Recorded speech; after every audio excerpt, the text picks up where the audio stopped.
Hello everyone, welcome to practice mock. I hope आप सभी बहुत अच्छे होंगे और अपनी प्रिपरेशन भी काफ़ी अच्छी तरह से कर रहे होंगे। तो चलिए स्टार्ट करते हैं आज की क्लास। वोकैबुलरी से स्टार्ट करेंगे। एक एक करके जितने वर्ड्स हैं जो कि इंपॉर्टेंट भी हैं आपके एग्जाम के लिए, रेलेवेंट भी हैं और आज के आर्टिकल में आए हैं, तो पहले वर्ड्स पे जाएंगे, मीनिंग्स, सिनोनिम्स, एंटोनिम्स डिस्कस करेंगे। Then we will move on to the article, फिर उसको रीड करेंगे, देखेंगे कि क्या टोन है, ऑथर का मैसेज क्या है। ठीक है, तो देखते हैं पहला वर्ड क्या है।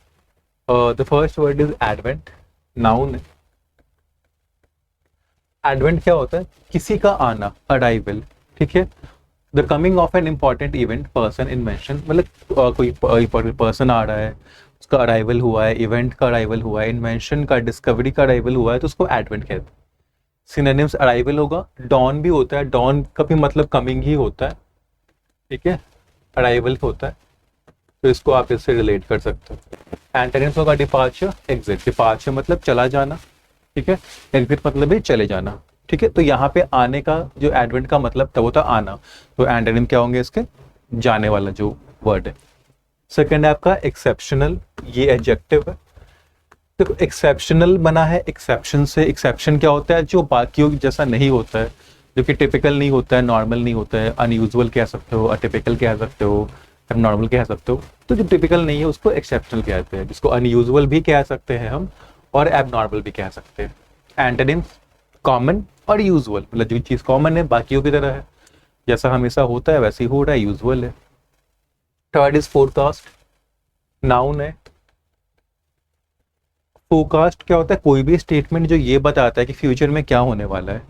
ठीक है, भविष्यवाणी कह सकते हैं, फोरकास्ट होता है। प्रेडिक्शन भी होता है, वो प्रोग्नोसिस भी होता है, तो प्रेडिक्शन एंड प्रोग्नोसिस दोनों ही इसके सिनोनिम्स हैं। एंटोनिम क्या होगा? हिंटसाइट और रिकलेक्शन। देखो हिंटसाइट क्या होता है? ये पास्ट को रेफर करता है, रिलेट करता है पास्ट से, कि आप पीछे जाके सोच रहे हो कि हाँ ऐसा हुआ था। सिमिलरली रिकलेक्शन में वही होता है कि आप पास्ट की मेमोरीज को सोच रहे हो। यहाँ पे फोरकास्ट के केस में, प्रेडिक्शन के केस में, प्रोग्नोसिस के केस में क्या होता है कि आप आगे का सोच रहे होते हो और आगे का सोच के बता दो कि आगे ये होगा। बट अगर एंटोनिम्स की बात करें तो ये जो हो चुका है उसके बारे में बात कर रहा है, इसीलिए ये दोनों वर्ड्स इसके आपके एंटोनिम्स हैं। फोर है डिटेन्ड, वर्ब की सेकंड फॉर्म है, ये वर्ब की थर्ड फॉर्म भी होती है। इसका मतलब होता है कि जिस स्टेट में है, जिस कंडीशन में है, उसी कंडीशन में उसको कंटिन्यू करना, मेंटेन करना, ठीक है, सस्टेन करना, उसको हम कहते हैं रिटेन। प्रिजर्व करना भी कहते हैं उसको और मेंटेन करना भी कहते हैं। एंटोनिम होगा अबैंडन करना, रिलिंक्विश कर देना, मतलब उसको छोड़ देना, त्याग देना उसको। फिफ्थ है क्वर्क्स, नाउन है। क्वर्क्स क्या होता है? कोई भी ऐसी चीज जो अनयूजुअल होती है, वो हैबिट्स हो सकता है किसी चीज के पास, और किसी चीज का पार्ट हो सकता है या किसी की पर्सनैलिटी का पार्ट हो सकता है। सो अनयूजुअल हैबिट्स और पार्ट्स ऑफ समवंस पर्सनैलिटी, ठीक है, और थिंग्स दैट आर स्ट्रेंज और अनएक्सपेक्टेड, या ऐसी चीजें जो कि स्ट्रेंज है, विच इज है, अनएक्सपेक्टेड है, तो उसको हम क्वर्क्स कहते हैं। पिक्यूलियरिटीज भी कहते हैं और इडियोसिंक्रेसीज भी कहते हैं।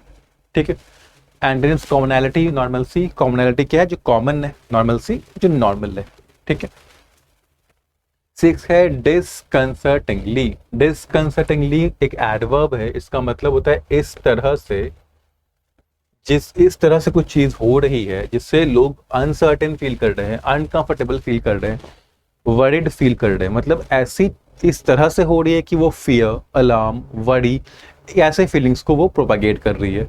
तो डिसकंसर्टिंगली कहते हैं उसको, अलार्मिंगली भी कहते हैं, क्योंकि अलार्म वर्ड जो होता है वो वरी, एंग्जाइटी को ही डिनोट करता है। देन डिस्ट्रेस उसी से बना है, डिस्ट्रेसिंगली।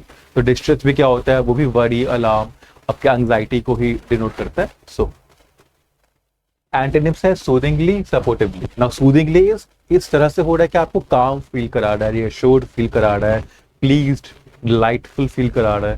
सपोर्टिवली इस वे में हो रहा है कि आपको सपोर्ट कर रहा है। ठीक है, तो दोनों वर्ड्स इसके एंटोनिम्स हैं। सेवन है एक्सेलरेटिंग। एक्सेलरेटिंग इज वर्ब का आईएनजी फॉर्म है। ठीक है, इसको हम एडजेक्टिव की तरह भी यूज करते हैं, बिकॉज वी ऑल नो कि वर्ब की आईएनजी फॉर्म एडजेक्टिव की तरह यूज होती है। एक्सेलरेटिंग मतलब जो बहुत तेजी से इंक्रीज हो रहा है, ठीक है, जो बहुत तेजी से एक्सपैंड हो रहा है, मशरूम हो रहा है। Mushrooming word very important word है, मतलब क्या होता है कि बहुत तेजी से बढ़ रहा है, एक्सपेंशन बहुत फास्ट रेट पे हो रहा है उसका, so we will use the word mushrooming. Antonyms declining and waning. Declining मतलब नीचे जा रहा है, वेनिंग मतलब भी नीचे जा रहा है। एट इज इक्विप्ड, ठीक है, वर्ब की ये सेकंड फॉर्म है, वर्ब की थर्ड फॉर्म है। इक्विप का मतलब होता है कि उसके पास स्किल्स है, नॉलेज है या क्वालिटीज है कुछ करने के लिए या किसी चीज से डील करने के लिए, मतलब वो प्रिपेयर्ड है, रेडी है, सेट है, तो उसको हम कहेंगे इक्विप्ड है। एंटोनिम्स क्या होगा? अनसस्पेक्टिंग। अनसस्पेक्टिंग क्या होता है कि उसको ये अंदाजा ही नहीं कि क्या होने वाला है। सो अंदाजा नहीं है तो उसको नॉलेज नहीं है, तो उसके पास वो स्किल भी नहीं है, उसने खुद को प्रिपेयर नहीं किया है। अनफिट, जो नहीं फिट नहीं है उस सिचुएशन से डील करने के लिए। नाइन्थ इज इनकॉर्पोरेट, वर्ब की फर्स्ट फॉर्म है। इनकॉर्पोरेट का मतलब होता है किसी चीज को इंक्लूड करना किसी और चीज में जिससे कि वो उसका पार्ट बन जाए और साथ में अच्छे से वर्क करे। इंटीग्रेट करना और ब्लेंड करने का भी यही मीनिंग होता है। इंटीग्रेट करना मतलब साथ में मिला देना, ब्लेंड करने का मतलब भी साथ में मिला देना। Now antonyms is separate and split. Separate क्या होता है कि अलग अलग हो गया, स्प्लिट क्या होता है अलग अलग हो गया। तो यहाँ पे क्या हो रहा है कि इनकॉर्पोरेट में, इंटीग्रेट में, ब्लेंड में हम मिला रहे हैं चीज़ों को, इस तरह से मिलाते हैं कि दोनों चीज़ एक बन जाए या एक चीज़ दूसरे का पार्ट बन जाए और अच्छे से काम करे। बट यहाँ पे सेपरेट एंड स्प्लिट के केस में क्या हो रहा है कि हम अलग अलग कर दे रहे हैं। 10 इज पोर्टेंट, एक नाउन है। पोर्टेंट क्या होता है? A sign that something bad is likely to happen in the future। भविष्य में कोई बुरी चीज होने वाली है, उसका पहले से ही हमें साइन मिल गया, कि उस साइन से हम पता कर सकते हैं कि हाँ एक बुरी चीज होने वाली है। उस साइन को हम कहते हैं पोर्टेंट, जो बताता है कि आगे एक बुरा चीज होने वाला है। जैसे इसको ओमेन भी कहते हैं, ओमेन, प्रिसाज भी कहते हैं। अब एंटोनिम क्या होगा? Consequence and outcome. Consequence and outcome दोनों रिजल्ट बताते हैं, ठीक है। दोनों का मतलब क्या होता है? रिजल्ट। अब रिजल्ट वाला सेंस क्यों आ रहा है एंटोनिम में? तो पोर्टेंट, ओमेन, प्रिसाज कब आता है? पहले आता है इवेंट के। रिजल्ट कब आता है? बाद में आता है। इसीलिए ये दोनों वर्ड्स आपके सिनोनिम्स एंड एंटोनिम्स हैं। 11 इज इरेटिक, ये एक एडजेक्टिव है और काफी इंपॉर्टेंट एडजेक्टिव है। इरेटिक का मतलब क्या होता है? कोई चीज जो रेगुलर नहीं है, फ्रीक्वेंट नहीं है, या किसी रेगुलर प्लान को या पैटर्न को फॉलो नहीं करती है। Not happening at regular times, not following any plan और रेगुलर पैटर्न, ठीक है। जो कभी भी बदल जाए, जिस पे आप डिपेंड नहीं कर सकते हो, उसका नेचर, उसकी फ्रीक्वेंसी बदलती रहती है, कभी अच्छी हो जाती है, कभी बहुत खराब हो जाती है, तो उसको कहते हैं इरेटिक। उसको वेरिएबल भी कहते हैं और वोलेटाइल भी कहते हैं। एंटोनिम क्या होगा? कंसिस्टेंट है, जो एक जैसे ही है, स्टेबल है, एक जैसी ही है, ठीक है ना। फ्रेजल वर्ब्स पे आते हैं। फैक्टर्ड इन फ्रेजल वर्ब है, जिसका मतलब होता है कि किसी चीज को इंक्लूड करना, किसी फैक्ट को कंसीडर करना, किसी सिचुएशन को कंसीडर करना। कब? जब आप सोच रहे हो, जब आप डिसीजन लेने वाले हो या प्लानिंग कर रहे हो, तो उस बात को भी ध्यान में रख के प्लान कर रहे हो, उस सिचुएशन को, उस फैक्ट को ध्यान में रख के प्लान कर रहे हो या डिसाइड कर रहे हो या सोच रहे हो, ठीक है। तो उसको कहते हैं फैक्टर इन करना। 13 है स्टॉर्म्ड इनटू। स्टॉर्म्ड इनटू मतलब क्या होता है? स्टॉर्म की तरह घुस जाना कहीं पे। जैसे स्टॉर्म कैसे आता है? पूरी एनर्जी के साथ, ठीक है। तो वैसे ही किसी प्लेस में बहुत तेजी और एनर्जी के साथ घुस जाना। टिप्ड ऑफ, किसी को टिप दिया। टिप क्या होता है? ठीक है, टिप एक तो टिप होता है जो हम वेटर को देते हैं। जब हम जाते हैं रेस्टोरेंट में तो जो वेटर हमें सर्व करते हैं उनको हम क्या करते हैं? हम टिप देते हैं अप्रिशिएशन दिखाने के लिए। तो एक वो टिप होता है। एक टिप होता है जो हम इंफॉर्मेशन देते हैं किसी चीज़ के बारे में किसी को। तो टिप ऑफ करना मतलब कि पहले से ही किसी को इंफॉर्मेशन दे देना एज अ वार्निंग कि कुछ होने वाला है, ठीक है, या फिर हुआ है। शोर अप का मतलब होता है किसी चीज को स्ट्रांग बनाना, ठीक है, to make something stronger by supporting it. चलो अब आते हैं हम पैसेज पे। पैसेज का टाइटल क्या है? Sound and fury on the monsoon. Monsoon पे है, मॉनसून पे आज का आपका आर्टिकल है। टाइटल क्या है? Sound and fury. आवाज और फ्यूरी क्या होता है? कितने इंटेंसिटी, कितना उसमें स्ट्रेंथ है, ठीक है। India needs a societal effort two factor in IMD forecast in everyday life. India को क्या करना चाहिए? उसको सोसाइटल एफर्ट लगानी चाहिए। सोसाइटल एफर्ट क्या होता है? जरूरत क्या है? इंडिया की जरूरत क्या है? सोसाइटल एफर्ट है। सोसाइटल क्या होता है? जिसमें सोसाइटी के लोग इंक्लूड हो। तो जो एफर्ट है उनमें, जो एफर्ट लगाया जा रहा है उसमें सोसाइटी के लोग भी शामिल हो, जिससे कि फैक्टर इन किया जाए, इंक्लूड किया जाए। क्या? जो IMD के फोरकास्ट है, जो IMD है, जो वेदर से रिलेटेड वो फोरकास्ट करते हैं, उसका एवरीडे लाइफ में जो हम ये करेंगे, एप्लीकेशन करेंगे, उसको अच्छे से अप्लाई करने के लिए सोसाइटी के एफर्ट की जरूरत है इंडिया को। तो इस पे है, देखते हैं। The southwest monsoon stormed into Kerala a week ahead of its scheduled arrival on June 1। South west monsoon क्या है, उसने स्टॉर्म्ड इनटू कर लिया केरला में, मतलब केरल में बहुत तेजी से और बहुत ही ज़्यादा इंटेंसिटी के साथ साउथ वेस्ट मानसून एंटर किया, और पहले ही एंटर कर गया है, ठीक है। जून 1 को करना था, बट जून 1 से पहले ही आ गया है केरल में, तो मानसून वहां पे पहले आ गया है। This was not a surprise because as early as the first week of May, meteorologists had tipped off the country about its early arrival over the Andaman Sea. अब ये कोई सरप्राइज नहीं है कि पहले आ गया, जून 1 को आना था, पहले आ गया। सरप्राइज इसलिए नहीं है क्योंकि मई के पहले वीक में ही जो मीटेरोलॉजिस्ट हैं उन्होंने ये वार्न कर दिया था कंट्री को कि अंडमान सी के पे वो मानसून आ रहा है, जब बहुत जल्दी आ रहा है। तो अंडमान सी के पास आ रहा है तो यहाँ भी जल्दी आएगा। अंडमान सी कैसे? A crucial pet stop before it's advent over Kerala. अब अंडमान सी का क्या रिलेशन है? तो पहले जब मानसून आता है तो वो कुछ देर के लिए पहले अंडमान सी पे रहता है, उसके बाद केरल पे आता है। तो जब यहाँ पे मीटियोरोलॉजिस्ट को पता चला कि अंडमान पे पहले आने वाला है, तो उससे उन्होंने लगा लिया अंदाजा कि अगर अंडमान पे पहले आया है तो केरल पे भी पहले आ जाएगा, और इसीलिए ये सरप्राइज वाली बात नहीं है। May onset is not an exceptional occurrence। अब देखो मई में आ गया, जून में आना था, मई में आ गया, ये मई में आया है मानसून, ये भी कोई एक्सेप्शनल अनयूजुअल केस नहीं है, ठीक है। ऐसा नहीं है कि पहली बार हुआ है। It has happened 4 times since 2014। 2014 से 4 बार हो चुका है। But additional support from a pre-cyclonic circulation in the Arabian Sea gave it a tremendous surge, due to which several parts of Maharashtra and the Konkan coast saw the monsoon reach their shores earlier than anticipated। ठीक है, 4 बार आ चुका है, लेकिन इस बार क्या था, एक pre cyclonic circulation बना था अरेबियन सी में, जिससे कि मानसून को ज़्यादा और सपोर्ट मिला, ज़्यादा स्ट्रेंथ मिला। उससे क्या हुआ कि महाराष्ट्र और कोंकण में भी वो मानसून पहले पहुंच गया। जो एंटिसिपेट किया गया था, जो एक्सपेक्ट किया गया था कि इतने तारीख को पहुंचेगा, इतने दिन में पहुंचेगा, उससे पहले पहुंच गया। It was the first time in 35 years that Mumbai, which usually welcomes the monsoon around June 10, saw a May onset। अब ये पहली बार हुआ है 35 years में महाराष्ट्र के केस में कि मुंबई, जो कि हमेशा जून 10 के अराउंड वहाँ पे मानसून आता है, मई में ही वहाँ पे मानसून आ गया है, ठीक है। तो पहला पैराग्राफ में यही है कि मानसून केरल में पहले आ गया है, जून 1 को आना था, पहले आ गया।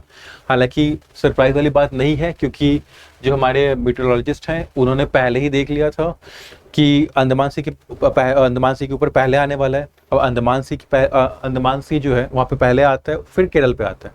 जब वहाँ पे आ रहा है डेट से पहले, तो केरल पे भी डेट से पहले आएगा। तो इस चीज़ की जो इंफॉर्मेशन है वो दे रखी थी पहले से ही आईएमडी ने, ठीक है।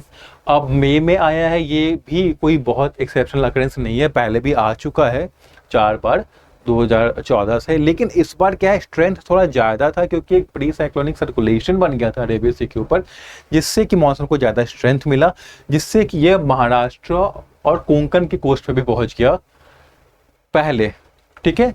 और उस वजह से क्या हुआ कि पहली बार हुआ है 35 ईयर्स में कि मुंबई, जो कि अराउंड जून 10 को वेलकम करता था मानसून, वहाँ पे मानसून जून 10 के अराउंड आता था, वहाँ पे मई में ही आ गया है।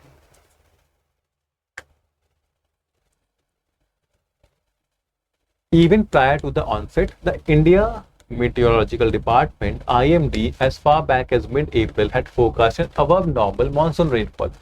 अब ऑनसेट से पहले, मानसून के आने से पहले, जो IMD है उन्होंने मिड अप्रैल में ही एक फॉरकास्ट कर दिया था कि इस बार मानसून रेनफॉल कैसा होगा, अबव नॉर्मल होगा, मतलब नॉर्मल से ज़्यादा होगा, और 5% more than the historical average of 87 centimetre. और जो एवरेज रहा है अभी तक का कि 87 सेंटीमीटर का एवरेज रहता है मानसून रेन्स का, उससे 5% ज़्यादा होगा।